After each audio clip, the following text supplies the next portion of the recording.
बिस्मिल्लाहिर्रहमानिर्रहीम। अस्सलाम वालेकुम दोस्तों, मैं हूं आपका दोस्त आदिल रियाज़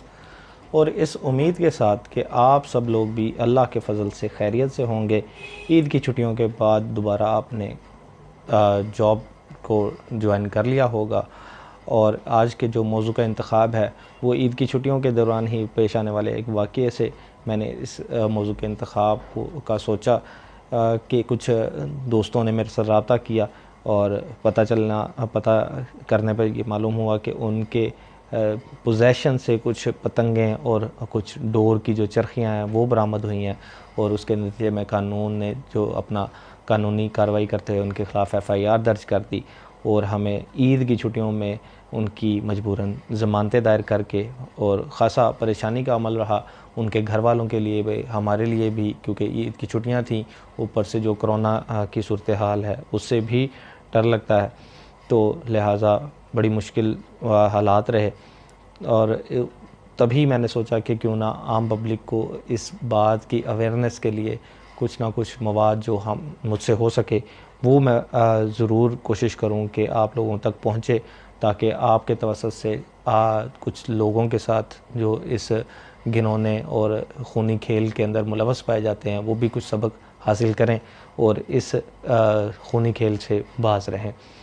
अर्ली 90s में हम भी अपने बचपन में देखते रहे हैं कि चूँकि लाहौर से तल्लक़ है तो लाहौर में बड़ा ये पसंदीदा शौक़ समझा जाता था। लाहौर के लोग पतंगबाज़ी को अब बहुत ज़्यादा पसंद करते थे, लेकिन इस शौक़ के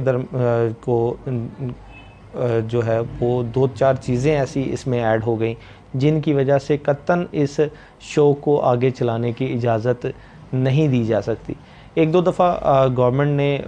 क्लाइंट जो है काइट फ्लाइंग एसोसिएशन ने केसेस वगैरह दायर करके कोशिश की कि इसकी मशरूत इजाज़त मिल जाए और मिली भी कई दफ़ा, लेकिन कुछ लोगों का रवैया वही रहा जिसकी वजह से अब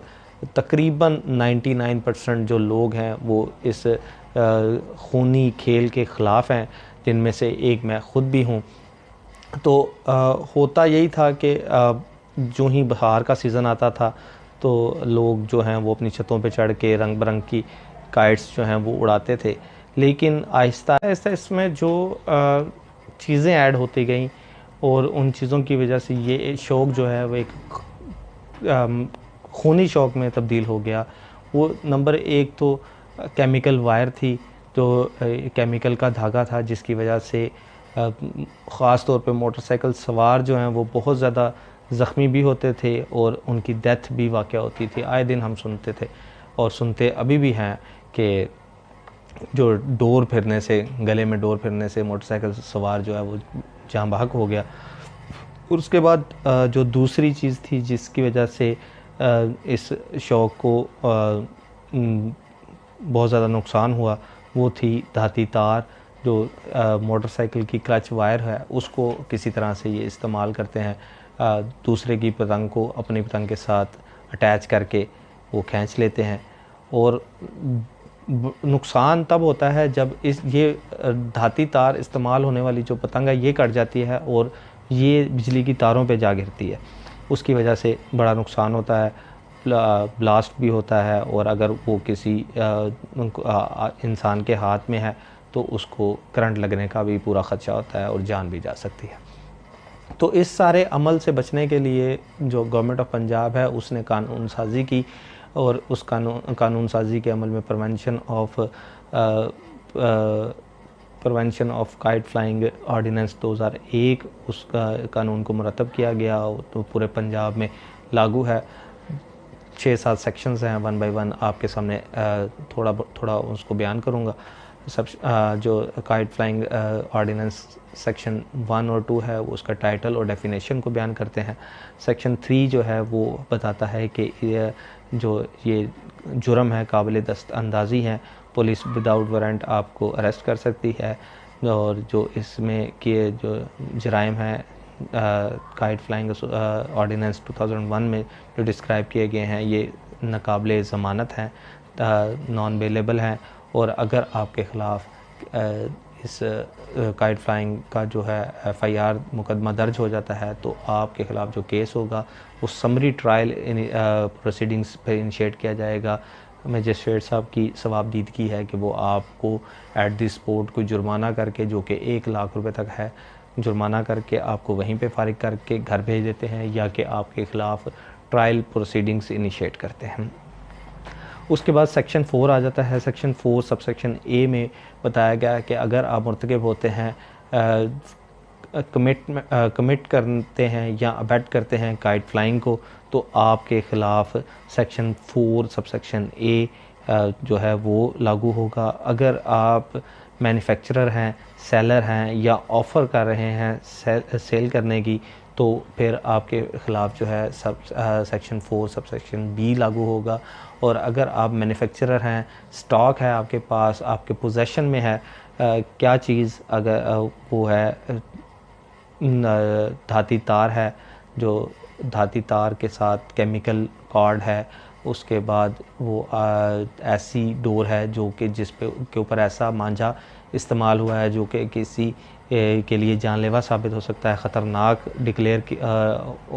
हो सकता है किसी की जान और माल के लिए। तो इन चीज़ों के पोजेशन का, स्टॉक का या मैन्युफैक्चर होने का जुर्म अगर आपसे सरजद होता है तो आपके ख़िलाफ़ सेक्शन 4 सबसेक्शन सी जो है वो आपके ख़िलाफ़ लागू होगा। सेक्शन 4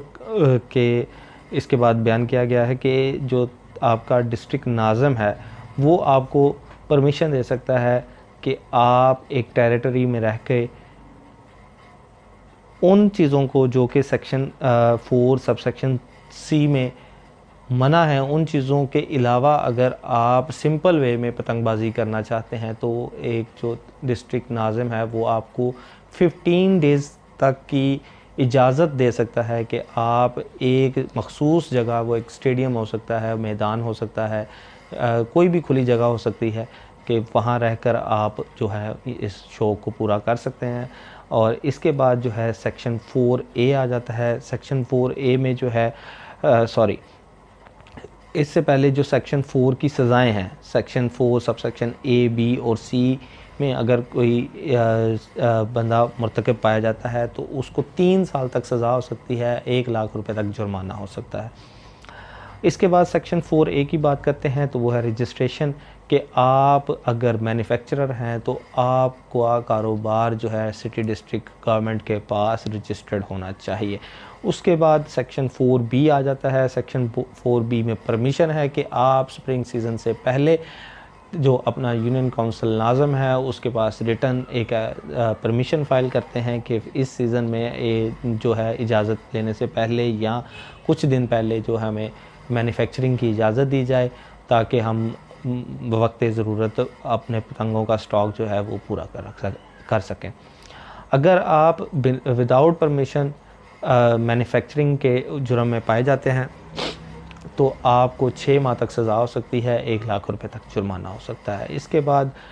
सेक्शन आ जाता है 4C में काइट फ्लाइंग एसोसिएशन का ज़िक्र आता है कि अगर आपके इलाका में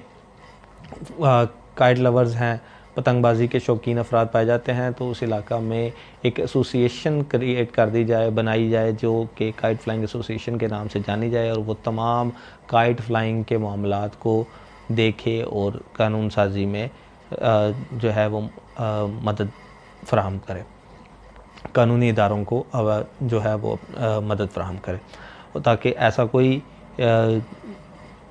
ऐसे हालात ना पैदा हो सकें कि जिसकी वजह से कोई ऐसा मिसहैप हो कि किसी की जान और माल को कोई ख़तरा हो। उसके बाद काइट फ्लाइंग ऑर्डिनेंस का सेक्शन 5 आ जाता है। सेक्शन 5 में पुलिस के इख्तियारात हैं कि वो किस तरह अगर सस्पेक्टेड प्लेसेस कहीं आ जाती हैं कि उनको शक है या किसी की इंफॉर्मेशन पे वो देखना चाहते हैं, या उनको कोई इन्फॉर्मेशन मिली है कि फ़लाँ जगह पे जो है स्टॉक मौजूद है या फ़लाँ जगह पे कोई काइट फ्लाइंग का जुर्म हो रहा है, तो वो आपके प्रेमिसेस में, प्रॉपर्टी में विदाउट परमिशन जो है वो एंटर हो सकते हैं, सर्च कर सकते हैं, आपकी उस प्रेमिसेस को सीज़ कर सकते हैं, आपको अरेस्ट कर सकते हैं और अरेस्ट विदाउट वारंट होगा। उसमें आपको अरेस्ट करने से पहले पुलिस को मजिस्ट्रेट साहब से वारंट हासिल करने की ज़रूरत ना होगी। उसके बाद सेक्शन 6 आ जाता है, mode of search and arrest.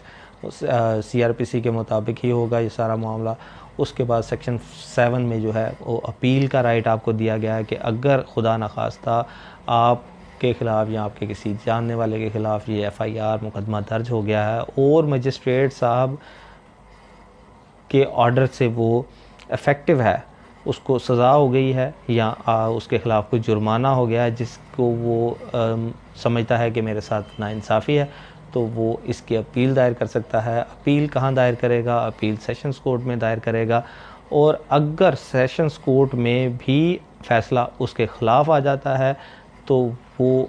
फ़ैसला फ़ाइनल होगा। उस सेशंस कोर्ट के फ़ैसले को वो हाई कोर्ट में चैलेंज नहीं कर सकता। चूँकि ये समरी ट्रायल प्रोसीडिंग्स थी, तो समरी ट्रायल प्रोसीडिंग्स में आप सेशंस कोर्ट के फ़ैसले को हाई कोर्ट ले जा के नहीं चैलेंज कर सकते।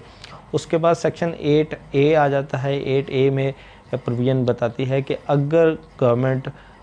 कुछ कानून साजी कर देती है पतंगबाजी की बाबत मज़ीद, तो ओवरराइड हो जाता है ये कानून और जो नया कानून होगा वो लागू होगा और इसको ओवरराइड कर दिया जाएगा। तो दोस्तों, ये था आज का हमारा टॉपिक। उम्मीद है आप लोगों को इससे कुछ सूदमंद आपके इल्म में इजाफ़ा हुआ होगा। दुआओं में याद रखें। अल्लाह पाक आपका और मेरा हामी नासिर हो। अस्सलाम वालेकुम।